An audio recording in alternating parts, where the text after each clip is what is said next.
بسم اللہ الرحمن الرحیم۔ پھر ہمیں نے حکم دیا کہ اسے مدرب پر اس گائے کا ایک ٹکڑا مارو۔ اسی طرح اللہ مردوں کو زندہ فرماتا ہے یا قیامت کے دن مردوں کو زندہ کرے گا اور تمہیں اپنی نشانیاں دکھاتا ہے تاکہ تم عقل و صبر سے کام لو۔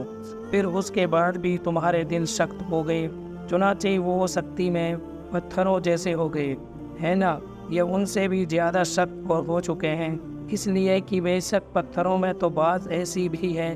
جن سے نہریں پھوٹ نکلتی ہو، اور یقیناً ان میں سے بعض وہ پتھر بھی ہیں جو پھٹ جاتے ہیں تو ان میں سے پانی ابل پڑتا ہے، اور بے شک ان میں سے بعض ایسے بھی ہیں جو اللہ کے خوف سے گر پڑتے ہیں۔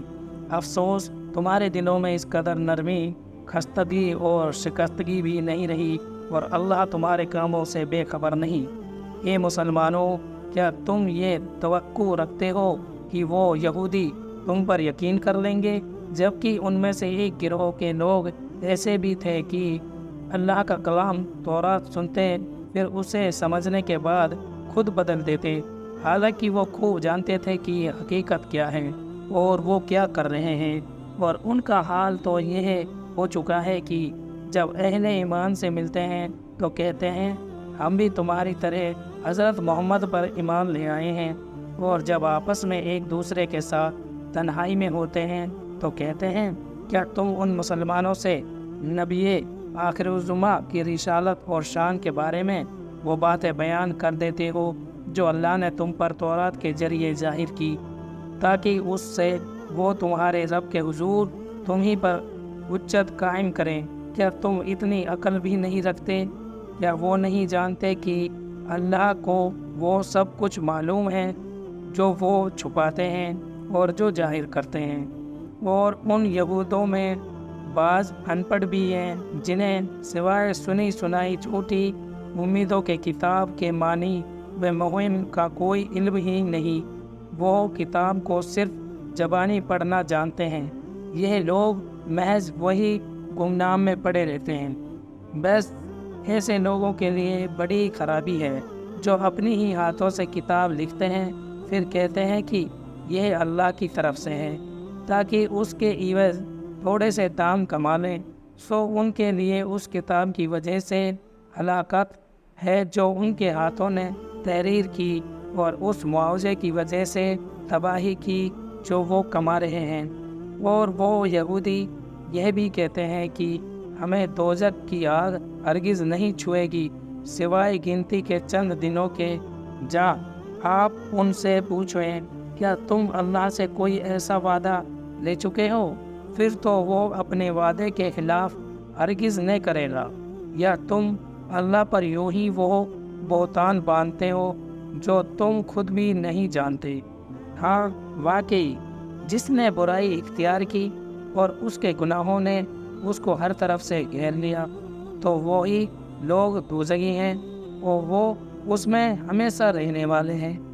اور جو لوگ ایمان لائے اور انہوں نے نیک عمل کیے تو وہی لوگ جنتی ہیں، وہ اس میں سے ہمیشہ رہنے والے ہیں۔ اور یاد کرو جب ہم نے اولاد یعقوب سے پختہ وعدہ لیا کہ اللہ کے سوا کسی اور کی عبادت نہ کرنا، اور ماں باپ کے ساتھ اچھا سلوک کرنا، اور قرابت داروں رشتہ داروں اور یتیموں اور محتاجوں کے ساتھ بھی بھلائی کرنا، اور عام لوگوں سے بھی نرمی اور خوش خلقی کے ساتھ نیکی کی بات کہنا، اور نماز قائم رکھنا اور زکوٰۃ دیتے رہنا، پھر تم میں سے چند لوگوں کے سوا سارے اس عہد سے روگردہ ہو گئے اور تم حق سے گریز ہی کرنے والے ہو۔ اور جب ہم نے تم سے یہ پختہ عہد بھی لیا کہ تم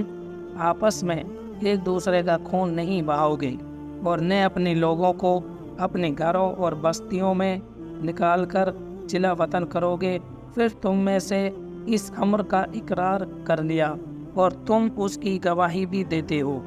پھر تم ہی وہ لوگ ہو کہ اپنوں کو قتل کر رہے ہو اور اپنے ہی ایک گروہ کو ان کے وطن سے باہر نکال رہے ہو، اور مستجد یہ ہے کہ ان کے خلاف گناہ اور زیادتی کے ساتھ ان کے دشمنوں کی مدد بھی کرتے ہو، اور اگر وہ قیدی ہو کر تمہارے پاس آ جائیں تو ان کا فدا دے کر چھڑا لیتے ہو تاکہ وہ تمہارے احسان مند رہیں، حالانکہ ان کا وطن سے نکالنا جانا بھی تم پر حرام کر دیا گیا تھا۔ کیا تم کتاب کے بعض حصوں پر ایمان رکھتے ہو اور بعض کا انکار کرتے ہو؟ بس تم میں سے جو شخص ایسا کرے اس کی کیا سزا ہو سکتی ہے سوائے اس کے کہ دنیا کی زندگی میں ذلت اور رسوائی ہو، اور قیامت کے دن بھی ایسے لوگ سخت ترین عذاب کی طرف لوٹ جائیں گے اور اللہ تمہارے کاموں سے بے خبر نہیں ہے۔